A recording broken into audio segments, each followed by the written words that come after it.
사도행전 16장 11절부터 교독하십니다.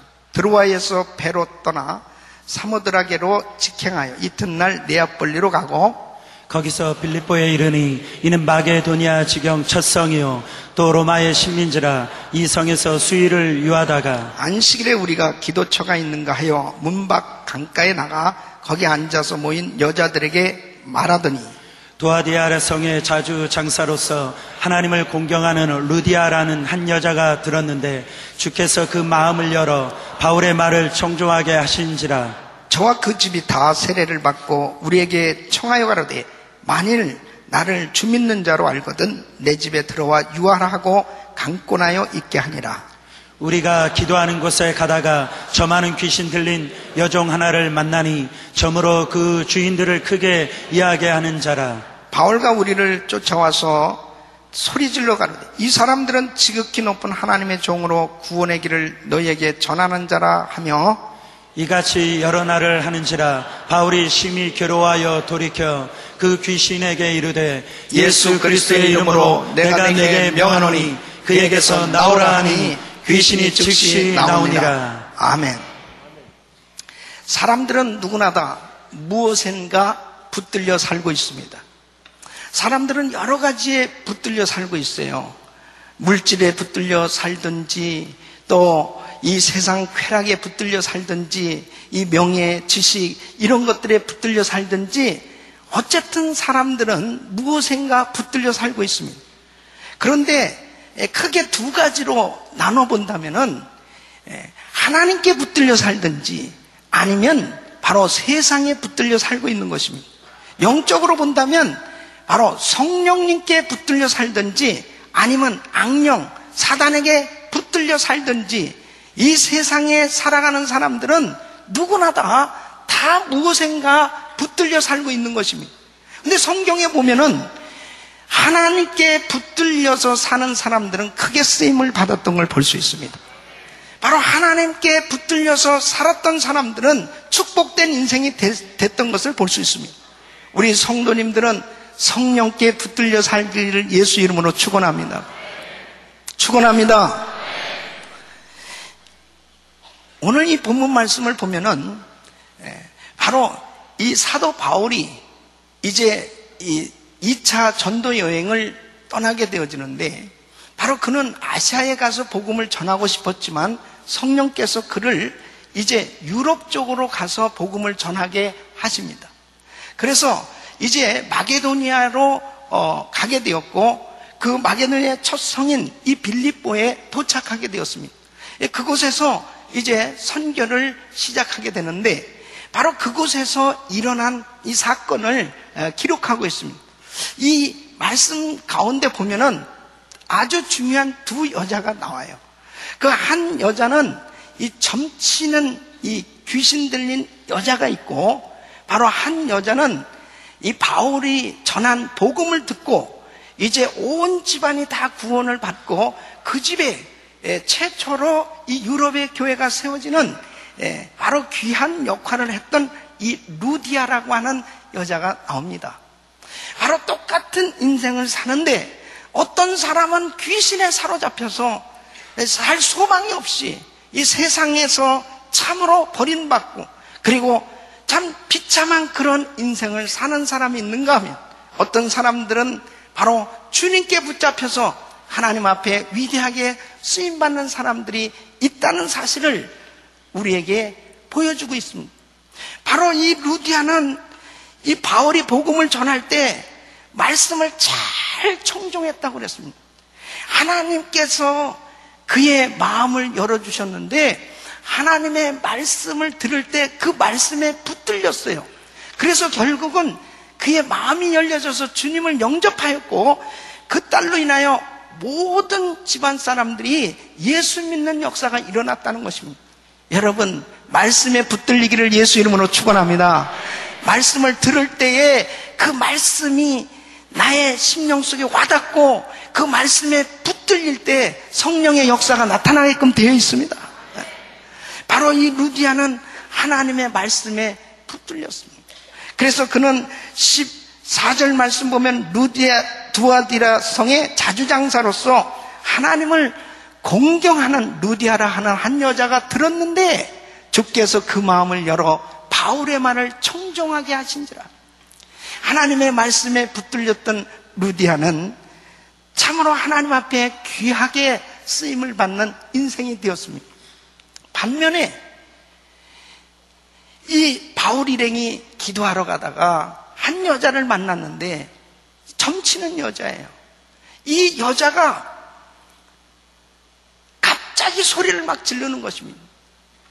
계속해서 소리를 지르면서 이 바울 일행을 향해서 저 사람들 하나님의 거룩한 종이네 하면서 계속 소리를 질러대는 것입니다.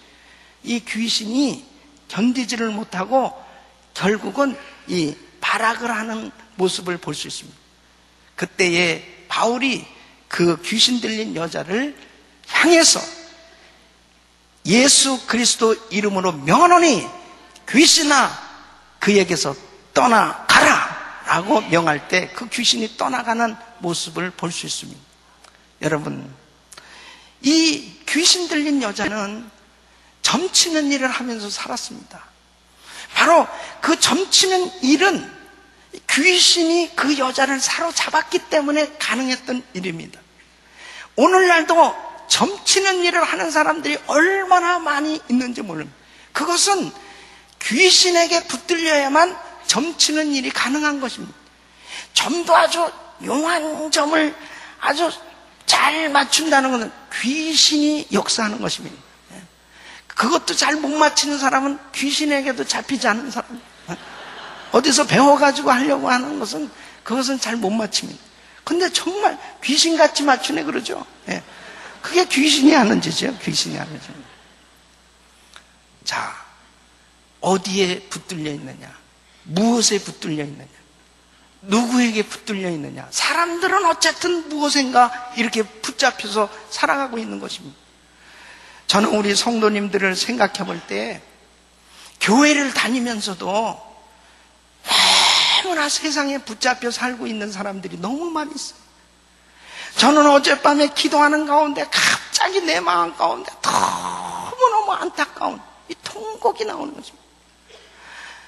예수 안 믿고 세상에 빠져서 사는 사람들은 뭐 할 수 없어요. 그러나 교회를 다니는데, 아니 교회를 다니는 정도가 아니고 은혜교회를 다니는데, 은혜교회가 보통 교회가 아니잖아요. 은혜교회를 다니는데도 세상에 붙잡혀 살고 있는 사람들이 많이 있다면 얼마나 안타까운가. 그 세상에 붙잡혀 있다는 것은 물질에 붙잡혀 있고, 마약하는 데 붙잡혀 있고, 도박하는 데 붙잡혀 있고, 술에 붙잡혀 있고, 세상 쾌락에 붙잡혀 있고, 세상 지식, 명예에 붙잡혀서 사는 것을 의미하는 것입니다. 이런 것들에게 붙잡혀서는 결국 인생은 망가질 수밖에 없습니다. 여러분, 에베소서 5장 16절로 18절 보면 세월을 아끼라 때가 악하니라. 그러므로 어리석은 자가 되지 말고 오직 주의 뜻이 무엇인가 이해하라. 술 취하지 말라. 이는 방탕한 것이니 오직 성령의 충만을 받으라. 술에 사로잡혀 있든지 성령에 사로잡혀 있든지 세상에 붙들려 살고 있든지 아니면 하나님께 붙잡혀 살든지 분명히 무언가에 붙잡혀 살고 있는 것입니다. 뭐에 붙잡혀 있는 것입니까? 세상에 붙잡혀 사는 사람들은 지혜 없는 사람들입니다. 주님 오실 날이 가까운데 세상에서 붙잡혀서 세상에서 방황하고 산다면 그 사람은 나중에는 후회가 막심한 허송세월하는 그런 인생을 살아갈 수밖에 없는 것입니다. 우리 성도님들은 하나님께 붙잡히기를 예수 이름으로 축원합니다. 사도 바울은 하나님께 붙잡혔습니다. 이 바울이 주님을 만나고 난 다음에 성령께 붙잡히니까 그때부터 성령님의 이끄시는 삶을 살게 되었습니다. 그는 아시아에 가서 말씀을 전하고 싶었어요. 근데 성령께서 막으셨다, 그렇게 기록되어 있습니다. 벌써 성령님께서 하시는 것을 느끼는 거죠. 그래서 주의 일도 자기 마음대로 하는 것이 아니고 성령님의 이끄시는 대로 성령님의 인도하심을 받았다는 말씀입니다. 그리고 그가 기도하는 가운데 마게도니아 사람이 환상 가운데 나타나서 와서 우리를 도우라. 바로 성령님께서 유럽 쪽으로 가서 복음을 전하라고 말씀하시는구나. 그래서 성령님의 인도함을 받아서 유럽에 가서 말씀을 전하기 시작합니다. 이렇게 바울은 주님을 만나고 그의 모든 사역이 전부 성령님께 이끌려서 사역을 했기 때문에 그의 인생이 복된 인생, 축복된 인생, 하나님께 영광 돌리는 그런 가치 있는 인생이 된 줄로 믿습니다. 우리가 무슨 일을 해도 바로 내가 하나님께 붙잡혀 살아야 바로 하나님이 기뻐하시는, 하나님이 원하시는 뜻대로의 삶이 가능하지. 하나님께 붙잡혀 살지 못하면 결국은 세상에 붙잡혀서, 결국은 물질에 붙잡혀서 자기의 인생이 지혜 없는 자의 삶으로 전락해버릴 수밖에 없다는 것입니다. 우리 사랑하는 성도님들은 지금 무엇에 붙잡혀 있습니까? 여러분들은 지금 무엇에 붙잡히셔서 살아가고 계십니까? 이것은 정직하게 내 신앙을 한번 점검해 봐야 되는 것입니다. 특히 주님이 오실 날이 가까울수록 바로 나는 지금 어디에, 무엇에, 어떤 것에 사로잡혀서 살고 있는지를 분명히 분별해야 하나님이 기뻐하시는 삶을 살 수 있습니다. 저는 오늘 이 말씀을 증거하면서 하나님, 우리 성도들이 단 한 사람도 빠짐없이 성령께 붙들려 살게 하여 주시옵소서. 하나님께 붙들려 살게 하여 주시옵소서. 예수님께 붙잡혀 살게 하여 주시옵소서. 주의 손에 붙잡혀 살게 하여 주시옵소서. 말씀에 붙잡혀 살게 하여 주시옵소서. 정신을 차리고 하나님의 말씀에 붙잡혀 사는 성도들이 되어야 이 마지막 때 승리할 수 있는 것입니다. 아직도 정신 못 차린 사람들이 너무 많이 있습니다. 정말 우주의 종말 전에 개인의 종말이 먼저예요. 내일 일을 어떻게 합니까? 그런데 내가 뭔가 주님 앞에 선다면, 언제 주님 앞에 선다면 뭐 준비가 돼야 될 거 아니겠습니까? 하나님께 붙잡혀 사는 사람이 될 때 준비된 인생이 되는 줄 믿습니다. 저는 오늘 이 말씀을 증거하면서 나는 무엇에 붙잡혀 살고 있는지를 한번 분별해 보시고, 만일 내가 성령께 붙잡혔는지 아니면 이 세상에 붙잡혔는지를 말씀을 통해서 잘 분별하시고 세상에 붙잡혔다면 오늘이 바로 하나님께 붙잡히는 복된 시간이 되기를 예수 이름으로 축원하며, 성령께 붙잡히기를 축원합니다. 바로 성령님께 붙잡힐 수 있는 그러한 시간이 되어야 됩니다. 그것이 하나님이 기뻐하신 뜻이에요. 오늘 이 말씀을 들으시면서 나는 지금 성령님께 붙잡혔는지, 그럼 성령님께 붙잡힌 것은 어떻게 할 수 있느냐? 그러면 성령님께 붙잡히지 않았다면 나는 틀림없이 세상에 묶였는데, 그렇다면 어떻게 해야 내가 정말 성령님께 붙잡힐 수 있는가? 오늘 이 말씀을 들으시면서 하나님께 붙잡히는 시간 되시기를 예수 이름으로 축원합니다. 성령께 붙잡히면 첫째는 기도하고 싶은 기도하는 삶이 되었어요. 그가 주님을 만나고 난 다음에 그때부터 그의 인생은 기도하는 인생이 되었던 걸 볼 수 있습니다. 오늘 이 말씀 13절 말씀 보면 안식일에 우리가 기도처가 있는가 하여 문 밖 강가에 나아가 그랬습니다. 그래서 그는 빌립보에 도착해서도 바로 기도처를 찾는 것입니다. 그러니까 항상 성령 충만한 사람, 성령께 이끌리고 인도함을 받는 사람은 먼저 어디를 가도 기도할 자리부터 찾는 거예요. 기도하고 싶어지는 것입니다. 여러분, 영적인 사람은 기도하지 않으면 답답해서 견딜 수가 없어요. 그래서 어디를 가도 기도하고 싶다, 기도할 곳이 있는가, 이 기도할 곳을 찾는데 바로 이 바울은 빌립보에 가서도 기도처를 찾게 됩니다. 또 16절 말씀에 보면은 우리가 기도하는 곳에 가다가 그랬습니다. 기도하는 곳에 가다가 그들은 늘 기도하는 곳을 찾고 기도하러 다녔던 것을 볼 수 있습니다. 이렇게 기도하는 사람을 통해서 하나님은 놀라운 일을 이루시는 줄로 믿습니다. 여러분 마음에 기도하고픈 마음이 생겨지면 벌써 성령께 사로잡히신 거예요. 이렇게 아멘이 시원찮아서 어떻게 해요?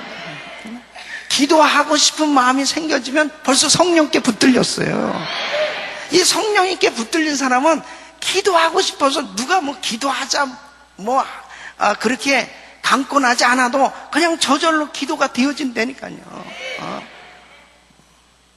요즘 100일 특별 기도회 하면서 아주 은혜로운 사건들, 놀라운 그런 재밌는 사건들이 많이 일어나는데 이 애들도 와가지고 은혜를 받는 거예요. 애들이 이 어린 애도 방언을 받고 어린 애도 이 은혜를 받는데 8살짜리 초등학생. 그래서 부모님하고 같이 예배에 참석한 겁니다. 그래서 같이 나와서 이제 기도를 받는데 이 아이가 기도를 받는데 이 성령이 임했어요. 그 성령이 임하니까 아이가 계속 우는 거예요. 울면서 기도를 하는 거예요. 거의 4, 50분을 그냥 계속 울면서 기도. 눈이 퉁퉁 부어가지고 집에 갔어요. 그 부모님이 물어봤대요. 야, 너 왜 그렇게 울었냐? 그랬더니 죄가 깨달아져서 울었다면서. 8살 먹은 애가 뭐 죄를 그렇게 많이 져가지고 그렇게 1시간을 울면서 기도하냐고. 그런데 여러분, 그게 진짜 은혜 받은 거야. 죄가 깨달아져야 진짜 은혜 받은 거잖아요. 그래서 성령이 임하니까 죄가 깨달아지는 것입니다. 그 다음부터 이제 밤기도회를 참석하려고 그러면은 그 동생도 있는데, 자, 이제 너희들은 그냥 집에 있어라. 그럼 부모님들만 오려고 그러면 얘는 제일 먼저 차에 가서 앉아 있는다는 거죠.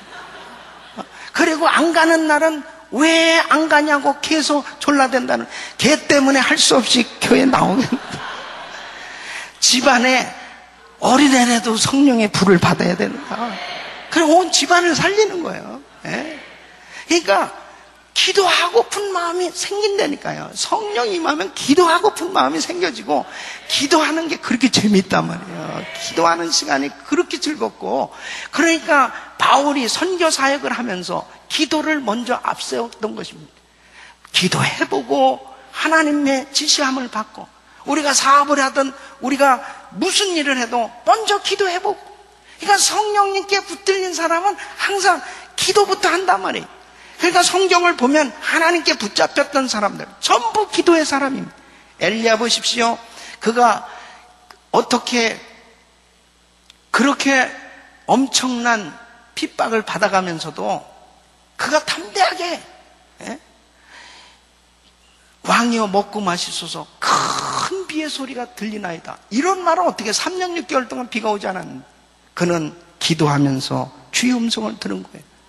이 지면에 내가 비를 내리리라. 하나님의 음성을 들었습니다. 그렇기 때문에 그는 담대하게 말할 수 있어요. 기도하니까 벌써 남들이 듣지 못한, 남들이 보지 못한 그 세계를, 벌써 하나님의 영적 세계를 이 엘리야는 다 깨닫는 거예요. 아는 거예요. 그리고 하나님 앞에 기도하니까 3년 6개월 동안 비가 오지 않았는데 하나님께서 하늘을 여시고 비를 주신 줄로 믿습니다. 기도하는 사람만이 체험할 수 있는 거잖아요. 여러분, 다니엘은 사자굴에 들어가면서도 어떻게 그렇게 담대하게 하루 3번씩 똑같이 그렇게 기도하면서 하나님 앞에 오히려 감사 기도를 드릴 수 있습니까? 그는 늘 기도했기 때문에 바로 그의 마음에 그런 담대함이 생길 수 있었던 거, 바로 하나님께서 사자굴 가운데서 나를 건져주실 수 있고, 아니 건져주지 아니하신다 하더라도 나는 그렇게 할 수 없다라고 하는 그 담대한 마음을 가질 수 있었던 것은 기도했기 때문에 주님께 붙들렸던 것을 볼 수 있습니다. 주님께 붙들렸어요. 바로 기도의 사람.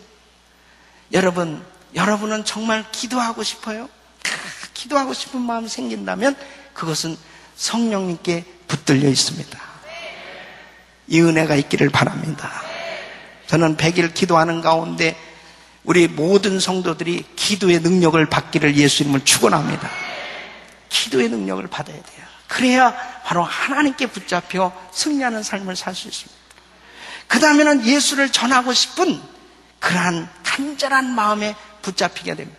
이 성령님께 사로잡히면, 성령님께 붙잡히면 예수 전하고 싶은 마음이 간절하게 되어집니다. 이 13절 말씀 보면 안식일에 우리가 기도처가 있는가 하여 문밖 강가에 나가 거기 앉아서 모인 여자들에게 말하더니 그랬습니다. 지금 밖에 나가보는데 여자들이 있는 거예요. 그래서 그들에게 가서 복음을 전한다는 것은 어떤 면에서 보면 여자들만 있는데 가서 이렇게 말한다는 건 쑥스러울 수 있습니다. 그런데 바울 일행은 물론 선교하기 위해서도 갔지만 바로 그가 성령이 충만하니까 사람들을 보자마자 복음을 전하고 싶어서 견딜 수가 없는 것입니다. 바로 그 말씀을 전했을 때 그 여자들 가운데 루디아의 마음이 열려졌고 바로 그 복음을 받아들일 수 있었습니다. 어떤 환경 속에서도 복음 전하고자 하는 그런 간절한 마음, 복음을 전하지 않고는 견딜 수 없는 그런 담대한 마음은 성령님께 붙잡혀야 가능한 것입니다. 근데 여러분 보십시오. 반드시 성령이 임하면 예수의 증인이 되게 되어 있습니다. 그러니까 사도행전 1장 8절 보면 오직 성령이 너에게 임하시면 권능받고 예루살렘 온 유대 사마리아 땅끝까지 이르러 내 증인이 되리라. 내 증인이 되리라. 내 증인이 되리라. 이것은 증인이 되게 하여 주시옵소서가 아니에요. 성령이 임하면 그냥 증인 되는 거예요. 예수의 증인 되는 거예요. 증인은 보고 들은 것을 말하는 게 증인입니다. 그러니까 성령이 임하니까 그냥 저절로 예수님을 전하지 않을 수 없어요. 바로 그 예수님이 메시아요 그리스도시요, 바로 그 예수가 모든 우리의 죄를 짊어지시고 죽으셨는데 바로 그 예수를 믿으면 구원을 받는다고 하는 이 사실이 그냥 전하지 않고는 견딜 수 없는 거예요. 이 성령님께 붙잡히게 되어지면 예수님을 전하는 것이 가장 큰 행복이란 말이에요. 그러니까 여러분 보세요.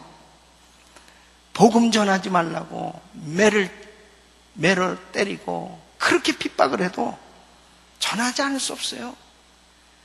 안에 성령님께서 이 증인의 삶이 되도록 나에게 역사하시기 때문에 그렇습니다. 사도행전 4장에 보면 이 베드로와 그리고 요한이 말씀을 전하다가 이제 잡혔습니다. 다시는 예수 전하지 말라, 예수 소리 하지 말라. 그러니까 그가 사도행전 4장 20절에 뭐라고 그래요? 우리는 보고 들은 것을 말하지 아니할 수 없다. 전하지 아니할 수 없다는 거예요. 이것은 성령님께 붙잡혔을 때 가능한 것입니다. 여러분, 하나님께 붙잡히게 되면 복음을 전하지 않을 수 없는 것입니다. 근데 이 복음을 전하는데 어떤 마음을 갖게 되냐면, 첫째는 예수님을 자랑하고 싶은 마음이에요. 그러니까 성령님께 붙잡히면 예수님을 막 자랑하고 높여드리고 싶어요. 오늘 진짜 아멘이 어디 이사를 갔어요. 정말 예수님을 막 높여드리고 싶은 거예요. 막 자랑하고 싶은 거예요. 막. 그래서 입이 간질간질해지는 거예요. 주님, 우리 주님은 만왕의 왕이시고 우리 주님은 만주의 주가 되시고 정말 우리 예수님을 믿으면 누구든지 구원을 얻으리로다. 예수를 믿으면 모든 죄가 사함을 받으리로다. 예수를 믿으면 어떤 질병도 치료받을 수 있다. 바로 예수를 딱 믿는 순간에 이 엄청난 은혜를 받는다. 이것을 자랑하고 싶어서 견딜 수가 없다는 거예요. 예수님을 자랑하고. 저와 여러분에게 이런 간증이 있지 않습니까? 바로 그분을 막 높여드려요. 이게 굿뉴스예요. 이게 복음입니다. 그래서 사람들 만나면 이 예수님을 막 전하고 싶어져요. 그러면 여러분 마음 가운데 사람을 만나면 예수님 자랑하고 싶어진다면 지금 성령님께서 사로잡혀 계신 거예요. 그러나 사람을 만났을 때 괜히 사람이 그냥 두려워지고 사람한테 예수를 전할까 말까 계산이 되면 아직 멀었어. 아직은. 아직 모르는 거예요. 여러분, 대통령 아니라 어떤 사람이라도 그 사람의 영혼이 보여줘야 됩니다. 영혼이. 그 성령께 사로잡히면 영혼이 보여줍니다. 그 영혼이.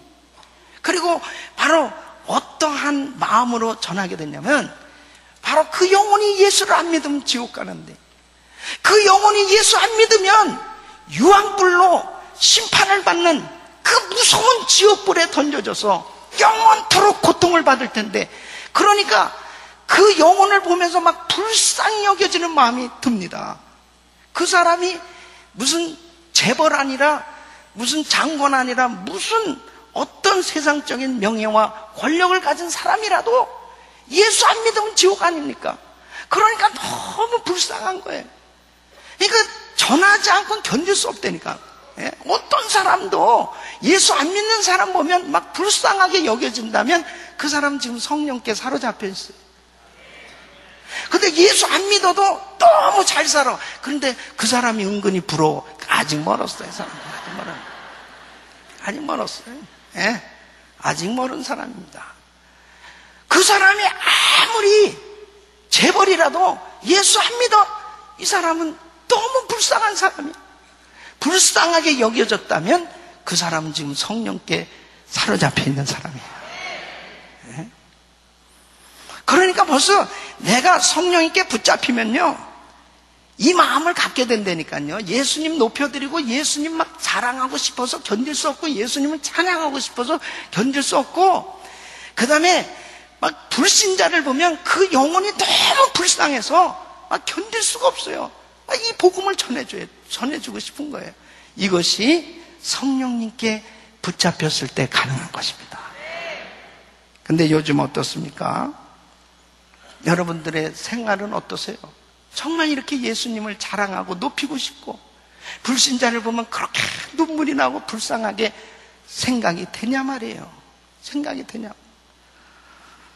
요 최근에 미시건주에는 마세일 바이블 처치를 담임하는 록벨 목사라는 사람이 Love Wins라는 책을 썼습니다. 사랑이 이긴다는 책을 썼는데, 그 책의 요점 뭐냐면, 지옥은 없으며 인간은 죽어서 모두 천국에 간다, 이런 것을 주장하는 것입니다. 왜 이러한 주장을 펴느냐? 하나님 사랑이신데, 아니 단지 예수를 안 믿는다고 그래가지고 모두 지옥에 보내가지고 그 고통을 줄 리가 있겠느냐? 하나님 사랑이신데. 이 순전히 인간적인 생각으로 이 책을 쓴 거예요. 여러분, 마지막 때는 목사 잘 만나고 교회 잘 만나야 됩니다. 지옥이 없다뇨. 지옥이 없다니. 아니, 그런 말로 그냥 예수 안 믿는 사람들, 그런 소리 들으면 달콤하죠. 믿음 없는 사람들, 구원의 확신 없는 사람들, 이런 사람들은 정말 불안했었는데, 그런 책 읽으면은 너무나 마음의 위안을 받으면서, 그래, 맞아, 하나님이 계신다면 하나님 사랑이신데, 아니 그래, 지옥에 그렇게 그냥 보내서 그렇게 고통스럽게 하시겠어? 그러면 아주 위로를 받겠죠. 위로를 받지만 동시에 다 같이 유황불에 들어갈 걸 아셔야지. 유황불에 들어가가지고, 지옥불에 들어가서 고통을 받게 된다면 어떻게 되는 거예요? 그런 논리를 펴가지고 그냥 불신자들 마음을 그냥 사가지고 사람들이 구름대같이 많이 그 교회에 왔다고 해도 구원받는 사람 한 명도 없다면 무슨 소용이 있는 거예요? 여기에서 저는 얼마든지 사람들 위로도 해줄 수 있어요. 위안도 해줄 수 있어요. 그런데 천국과 지옥이 분명히 있는데 어떡합니까? 아니, 성경에는 분명히 이렇게 지옥불이 있다고 분명히 말씀하고 있고, 예수 안 믿으면 분명히 지옥 간다고 성경에 돼 있는데 이걸 어떻게 타협할 수 있냐고요. 아니 그냥 괜찮아요. 그냥 뭐 교회 좀 다니셨어요. 구원받았어. 아니, 이렇게 해주고 싶어. 그런데 안 된다니까. 성경에 분명히 성령으로 거듭나지 않으면 하늘나라 들어갈 수 없느니라. 그렇다면 이 복음을 확실히 깨닫지 못하면은 하나님 앞에 엎드릴 수도 없잖아요. 내가 오늘 밤 이 세상 떠나면 천국 갈 확신이 없다. 그러면은 하나님 살려주세요. 나에게도 은혜를 주세요. 나도 천국 가기를 원합니다. 나도 구원받기를 원합니다. 뭐 하나님 앞에 사모하는 마음이라도 가질 거 아니겠어요? 예? 그래야지. 예? 아니 그냥 오늘 딱 죽었는데 지옥 간다면 어떻게 되겠어요?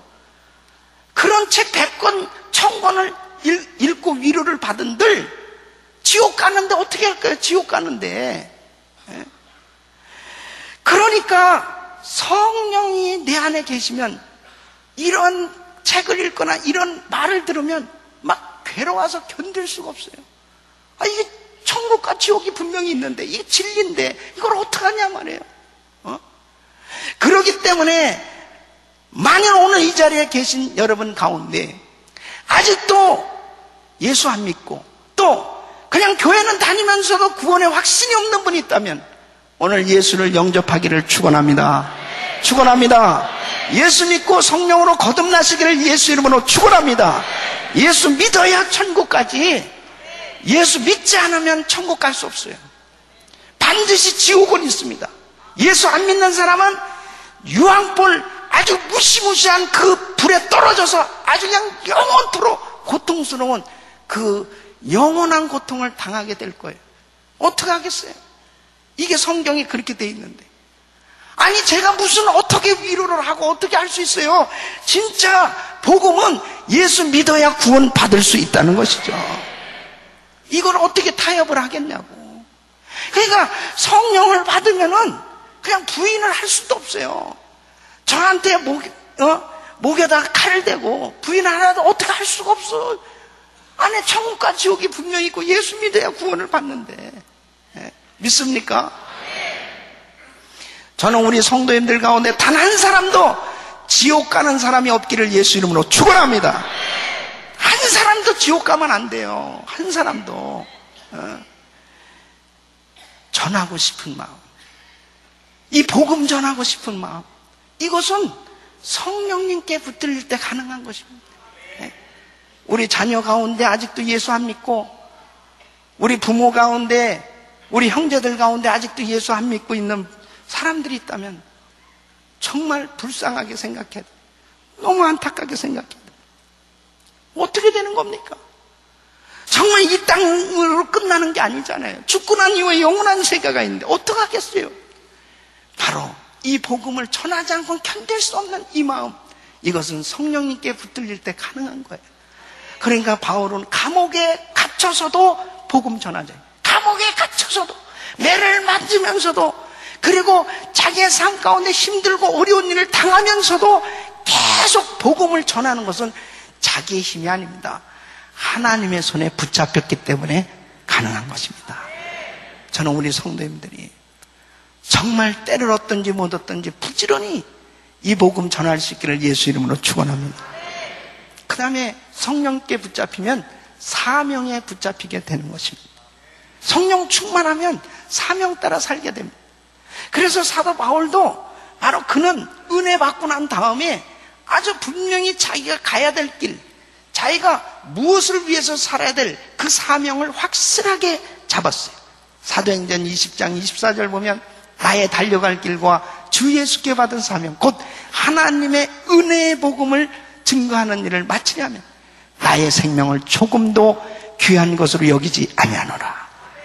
그는 그 사명 따라 사는 그런 인생이 되었습니다. 여러분 보세요. 사람들은 다 두 종류의 삶을 살고 있어요. 생존을 위한, 생존으로 사는 인생이 있고 사명 따라 사는 인생이 있습니다. 생존 따라 사는 인생은 뭐냐? 먹고 사는 것 때문에 염려하고 먹고 살기 위해서 온통 그 생각이 다 거기에 가 있는. 그래서 염려하고, 그래서 걱정하고, 어떻게 하면 먹고 살 것이냐, 이것만을 추구하면서 사는 사람이 있어요. 그런데 여러분 보세요. 예수님께서 마태복음 6장 31절로 33절에 이렇게 말씀하셨습니다. 그러므로 염려하여 이르기를 무엇을 먹을까, 무엇을 마실까, 무엇을 입을까 하지 말라. 이는 다 이방인들이 구하는 것이라 너희 천부께서 이 모든 것을 너희에게 있어야 할 줄을 아시느니라. 너희는 먼저 그의 나라와 그의 의를 구하라. 그리하면 이 모든 것을 너희에게 더하시리라. 여러분, 먹고 사는 거 걱정하지 말라는 것입니다, 주님은. 근데 사실 보십시오. 우리가 이민 와가지고 이렇게 살면서 한번 생각해 보세요. 굶어 죽은 사람 있습니까? 쥐들이 안 먹어서 죽은 사람은 있어도 진짜 굶어 죽은 사람은 없어요. 하나님이 책임져 주시잖아요. 다 욕심 때문에, 뭔가 더 가지려는 그 욕심 때문에 결국 다 염려가 생기는 거지, 나름대로 보면 가난하든 부하든 다 이 땅에서는 하나님의 일반 은총을 받고 살아가고 있는 것입니다. 가장 중요한 것은 뭐냐면, 생존으로 사는 사람은 참 죽고 난 다음에는 남은 게 하나도 없는 거예요. 남은 게. 제가 어제 우리 고향 누님을 만났어요. 한 28년 만에 만났는데 그 집이 우리 고향에서 제일 부자예요. 제일 부잣집이었어요. 근데 그동안의 사연을 쭉 얘기를 하는데 말이에요.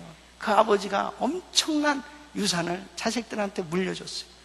근데 그 유산 상속 때문에 계속 법정 소송을 얼마나 오랫동안 했는지, 그리고 많은 재산을 자녀들에게 상속이 됐는데, 그 자매님이 하는 얘기가 그래요. 목사님 참 이상해요.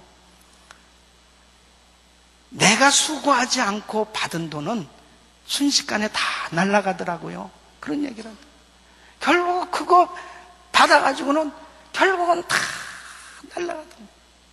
그리고 계속 또 남은 재산 가지고 또 형제들끼리 싸우고 그런 문제들이 생겨져요.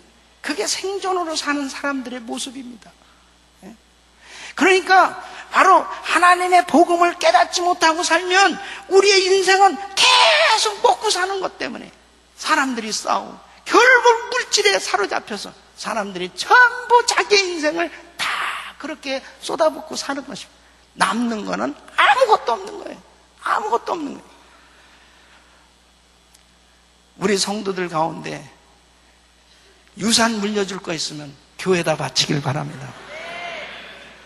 그리고 자식이 진짜 성령 충만하고 주의 일을 하는 자식이라면 괜찮아요. 그러나 믿음도 없고 정말 호랑방탕하게 살 것 같으면 얼마나 그 물질이 그 영혼에 해악이 되는지 이루 말할 수 없습니다. 생존으로 사는 사람들은 결국 나중에는 아무것도 없다니까요. 그러나 사명을 따라 살면 빛나는 인생이 되어지는 것입니다. 사도 바울 보십시오. 그의 인생을 보고 사람들이 육신적으로 말하면 누가 축복받았다고 말할 수 있겠습니까? 감옥에 갇히고 매를 맞고 매일 굶주리고 그는 참 힘든 그러한 육신적인 삶을 살았어요. 그러나 바로 그가 사명 따라 살았기 때문에 빌립보서 3장 12절 보면은 내가 이미 얻었다 함도 아니요 온전히 이루었다 함도 아니라 오직 내가 그리스도 예수께 잡힌 바 된 그것을 잡으려고 쫓아가노라. 예수님께 잡혀서 살다 보니까 바로 14절 보면 표대를 향하여 위에서 부르신 부름의 상을 쫓아가노라. 바로 성령께 사로잡히고 예수님께 사로잡히니까 내가 오직 달려갈 길은 이 사명, 이 복음 전하는 이 일이다. 그러니까 이 사명을 감당하려고 살다 보니까 그의 인생 자체가 모두 남들을 복되게 하는 그런 인생으로, 하나님께 축복된 인생으로, 하나님께 영광 돌린 인생이 된 줄로 믿습니다. 그러니까 보십시오. 그는 삶 자체가 사명 따라 사는 삶이 되어서 복음 전하는 삶이 되어지니까 얼마나 복된 인생입니까? 그가 길을 가다가 귀신 들린 여자를 만났어요. 그 귀신 들린 여자, 그 여자가 바울을 만났기 때문에 귀신이 떠나가고 자유함을 받게 되었고, 그 일로 인해서 온통 그 성에 소동이 벌어져서 자기가 감옥에 들어갔지만 그 감옥에 들어가서 또 기도하는 가운데 하나님께서 강력하게 역사하니까 지진이 났잖아요. 그러면서 바로 옥문이 열려졌죠. 간수가 자결하려고 하니까 네 몸을 해하지 마라. 그때 이 간수가 그럼 어떻게 하면은 구원을 얻으리까? 그러니까 복음을 또 전하잖아요. 주 예수를 믿으라. 그리하면 너와 내 집이 구원을 얻으리라.